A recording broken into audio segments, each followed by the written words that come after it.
Hello everyone, and welcome back to State Store Vision History. In today's episode, we'll explore one of the most significant and challenging parts of Africa's modern history: conflicts between African countries.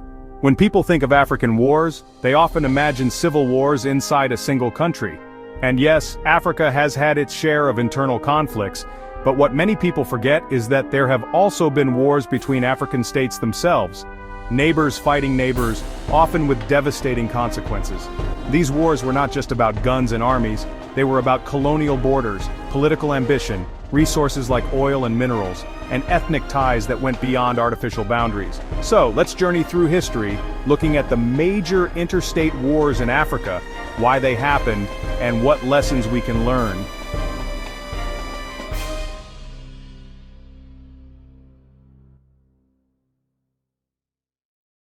Before we dive into the case studies, let's understand the big picture. 1. Colonial borders. In the late 19th century, European colonial powers divided Africa during the Berlin Conference of 1884 to 1885. They drew lines on a map without considering the realities on the ground. Tribes, kingdoms, and cultural groups were split across borders, and rival groups were forced into the same countries. After independence, these artificial borders became flashpoints for disputes too. Resources. Africa is extremely rich in natural resources. Oil, gas, gold, diamonds, fertile land, and even access to rivers or ports have caused nations to clash. 3. Power struggles. Sometimes leaders sought regional dominance or tried to export their ideology. For example, socialist versus capitalist tensions during the Cold War often influenced African wars. 4. Ethnic and cultural ties. In some cases, wars broke out because people of the same ethnic group were divided between two countries. Governments would sometimes claim they were protecting their people across the border, but this often led to war. Let's begin with one of Africa's deadliest interstate wars, the conflict between Ethiopia and Eritrea. Eritrea was once part of Ethiopia but won independence in 1993 after a long liberation struggle. At first, the two countries were allies, but by 1998, a small border town called Badme became the center of dispute. What began as a border disagreement quickly escalated into a full-scale war. Both Ethiopia and Eritrea mobilized hundreds of thousands of soldiers. Trenches, tanks, and airstrikes were used. By the time a ceasefire was signed in 2000, over 100,000 people had died. The irony is that the disputed land was of little economic value. But pride, sovereignty, and colonial-era boundary lines made compromise almost impossible. The Ethiopia-Eritrea War showed how borders drawn decades earlier could still destroy lives in modern times.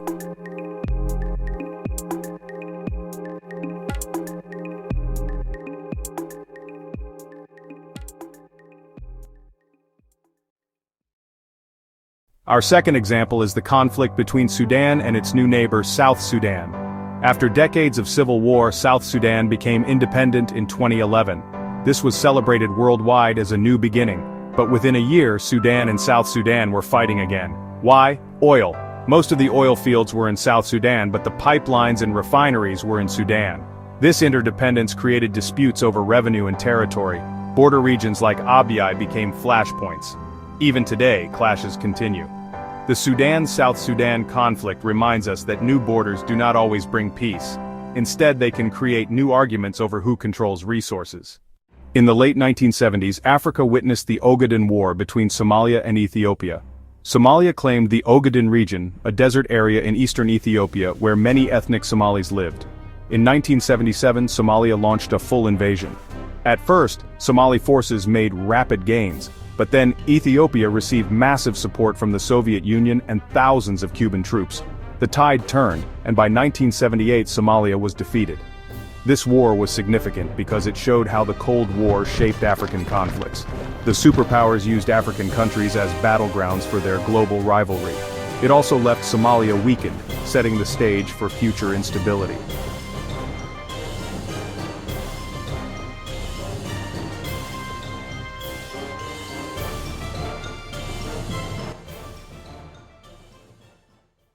Our next case is the war between Uganda and Tanzania. In 1978, Ugandan dictator Idi Amin invaded northern Tanzania, hoping to expand his territory. But this backfired. Tanzania's President Julius Nyerere responded with a full-scale counterattack. By 1979, Tanzanian troops, along with Ugandan exiles, marched into Kampala and overthrew Amin's regime. This war was unique because it wasn't just about borders or resources, it was about removing a brutal dictator who had terrorized his people. It stands as one of the few examples of African countries directly toppling another country's leader. Perhaps the most devastating conflict involving multiple African countries was the series of wars in the Democratic Republic of Congo, DRC. From 1996 to 2003, the DRC became the battleground for at least 9 African nations, including Rwanda, Uganda, Angola, and Zimbabwe. The reason? Control over Congo's vast mineral wealth, diamonds, coltan, copper, and gold, along with political instability after the fall of dictator Mobutu Sese Seko. The death toll was catastrophic. Some estimates say over 5 million people died, mostly from disease and starvation caused by war. This is why it's often called Africa's World War. In North Africa, Libya and Chad fought a long conflict over a strip of desert known as the Aouzou Strip. Although the land seemed empty, Libya wanted control for strategic and political reasons. From the 1970s into the 1980s, both countries fought battles. In the end, Chad, with international support, defeated Libya.